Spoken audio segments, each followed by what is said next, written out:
నిన్న నేను ఒక వీడియో చేశాను. ఏంటంటే జేఎన్‌టీయూ కింద చదివిన కానీ చదివే వాళ్ళకి కానీ తెలంగాణ ప్రభుత్వం అదే జేఎన్‌టీయూ అని కాదు దేనికైనా తెలంగాణ ప్రభుత్వం వచ్చేసరికి ఈ హాఫ్ క్రెడిట్ సిస్టమ్‌కి ఒక సర్టిఫికేట్ ఇద్దామన్న ఆలోచన, అంటే ప్రపోజల్ ఏదైతే ఉందో దానికి సర్టిఫికేట్ ఎలా ఉంటుందని చెప్పేసి ఒక వీడియో చేశానండి నిన్న. సో ఆ వీడియో ఇంతవరకు చూడనట్టయితే ఐ కార్డ్లో కానీ ఎండ్ కార్డ్లో కానీ ఉంటుంది, ఖచ్చితంగా అయితే చూడండి. ఆ సర్టిఫికేట్కి సంబంధించిన అప్లికేషన్ ఎలా ఉంటుంది, దాని రూల్స్ రెగ్యులేషన్స్.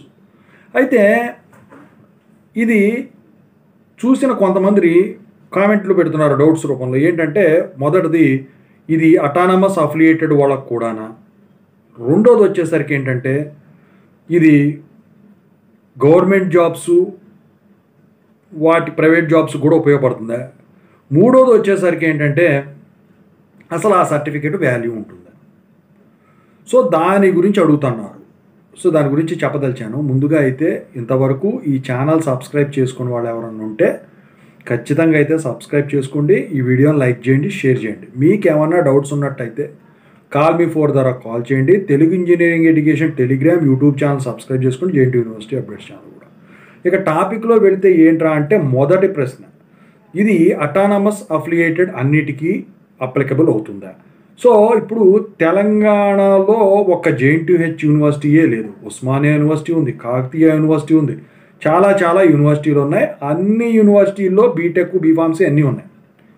ఒకవేళ ఈ హాఫ్ క్రెడిట్ సిస్టమ్ పెడితే ఆ యూనివర్సిటీలతో పాటు వాటి కింద ఉండే అఫిలియేటెడ్ కానివ్వండి, అటానమస్లు కాలేజీలు కానివ్వండి, ఈ సిస్టమ్ అనేది అప్లికబుల్ అవుతుంది as per the rule of Telangana. ఖచ్చితంగా ఫాలో అవ్వాల్సిందే. మీ మొదటి ప్రశ్నకి ఆన్సర్ అయితే ఇది. ఇక రెండో ప్రశ్న వీళ్ళు అడిగింది ఏంటంటే గవర్నమెంట్ జాబ్స్కి ప్రైవేట్ జాబ్స్కి ఇది యూజ్ అవుతుందా. అయితే మీరు ఇక్కడ ఒకటి గమనించాలి. నిన్న వీడియో మీరు ఖచ్చితంగా చూస్తేనే ఇక్కడ మీకు ఈ పాయింట్ అర్థమవుతుంది. అందుట్లో కొన్ని రూల్స్ చెప్పాను.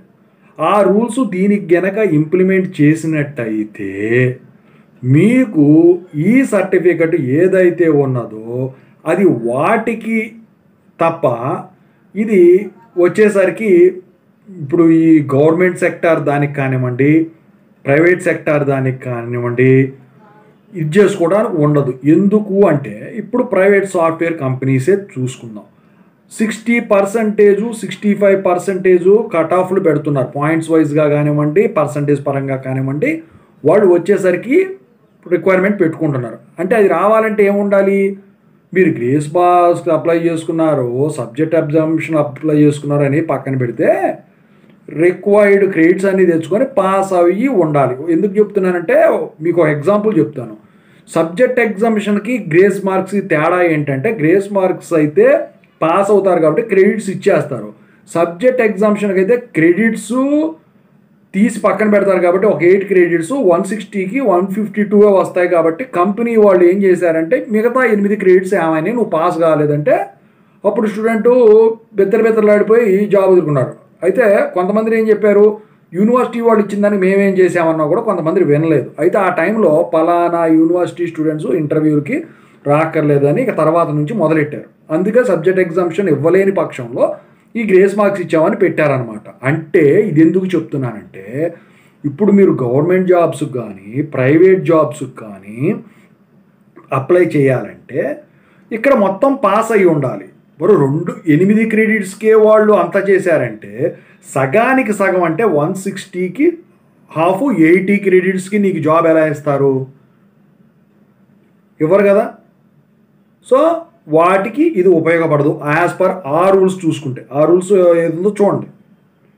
ఇక రెండవది కూడా మీకు క్లియర్ అయిపోయింది అనమాట. మూడవది వచ్చేసరికి వెరీ ఇంపార్టెంట్, ఈ సర్టిఫికెట్ వాల్యూ ఉంటుందా. సో ఇక్కడ ఏంటంటే మీరు గమనించాల్సింది, వాళ్ళు నిన్న చెప్పిన రూల్స్ ప్రకారం దీనికి ఎలా ఇస్తారు, దీనికి అనుసంధానం చేసేసి ఆ రూల్స్ కాపీ కొట్టేసి దీనికి కనుక పెట్టారు అంటే ఇక మరి ఈ సర్టిఫికెట్ దేనికి ఉపయోగపడుతుంది, వాటికి మాత్రమే ఉపయోగపడుతుంది ఆ రూల్స్లో చెప్పిన దాని ప్రకారం. మరి దేనికో ఒకదానికి ఉపయోగపడకుండా సర్టిఫికెట్ అనేది ఇవ్వరు కదా. అయితే మరి ఈ సర్టిఫికెట్ ఇప్పుడు ఇది ఉపయోగపడుతుందంటే అది వాల్యూ ఉన్నట్టే కదా. అయితే మీరు ఇక్కడ ఒకటి గమనించాలి, ఈ సర్టిఫికేట్ వాల్యూ ఉన్నట్టే, ఆ విషయాలకి ఉపయోగపడినట్టే, మిగతా వాటికి ఉపయోగపడినట్టే, ఇందాక చెప్పిన వాటికి. అయితే అసలు ఈ హాఫ్ క్రెడిట్ సిస్టమ్ ఎందుకు పెట్టారు, అసలు దాన్ని పెట్టడానికి గల కారణం ఏంటి, సో ఎందుకు తీసుకొద్దామన్న ప్రపోజల్ పెట్టారు? సో బలమైన కారణం ఉంది. అదేంటంటే విద్యార్థి జీవితాలు తారుమారు అవుతున్నాయి అంటే వదిలేసిపోతున్నారు అని మాత్రం కాదు, ఇంకో బలమైన కారణం ఒకటి ఉంది. అదేంటో ఇంకొక వీడియో నేను చేసి చెప్తాను మీకు ఖచ్చితంగా. అయితే మీరు ఒకవేళ ఆ ప్రాసెస్ కానీ ఇంప్లిమెంట్ చేస్తే మీరే డిసైడ్ చేసుకోవాలి, దీన్ని వదిలేయాలా, ఈ సింగిల్ సర్టిఫికేట్ తీసుకోవాలా. ఎందుకంటే ఈ సింగిల్ సర్టిఫికేట్ తీసుకున్నారంటే అందుట్లో ఉన్న ఒక రూల్ ప్రకారం మళ్ళీ మీరు వెళ్ళటానికి ఉండదు. నాకు మళ్ళీ ఇంట్రెస్ట్ వచ్చింది చదువు మీద, అవన్నీ ఉండవు. అర్థమైందా? తీసుకున్నామంటే షట్టర్ క్లోజ్ చేసినట్టే లెక్క. ఓకేనా?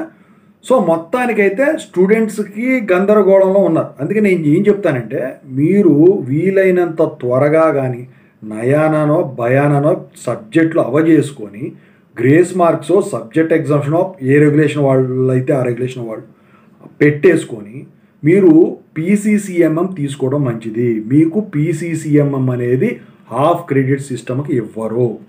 మళ్ళీ దానికి అప్లికేషన్ కూడా ఉంటుంది ఖచ్చితంగా, ఆన్లైన్ అప్లికేషన్. మీరు అవన్నీ కూడా అగ్రీ చేసి చెక్ బాక్సులు నేను చూపించాను కదా ఒకటి, అది చూడండి వీడియో, మీకు అర్థమైపోతుంది. సో దాని ప్రకారమే ఉండాలి. ఓకేనా? సో ఏంటంటే ఇక్కడ చాలా చికాగ్గా ఉంది తెలంగాణ అని నేను చెప్పను, కానీ అన్ని చోట్ల కూడా చాలా చికాగ్గా ఉంది ఈ బీటెక్, ముఖ్యంగా బీటెక్, బీఫార్మసీ కూడా కాదు. సో ఈ జేఎన్టీహెచ్ కింద కరెక్షన్ కొంచెం హార్డ్గా ఉంటుంది కదా, అంటే రూల్స్ ప్రకారం చేస్తారు కదా, ఇక అట్లాంటప్పుడు వీడు ఇది అయిపోతున్నాడు. సో ఈ 3 ప్రశ్నలకి సమాధానం ఇది. ఫస్ట్ది వచ్చేసరికి అఫిలియేటెడ్గా అటానమస్గా చెప్పేశాను, మీకు క్లారిటీ వచ్చింది. రెండోది వచ్చేసరికి గవర్నమెంట్ ప్రైవేట్ జాబ్స్కి ఉపయోగపడుతుందా చెప్పేశాను, మీకు అర్థమైంది.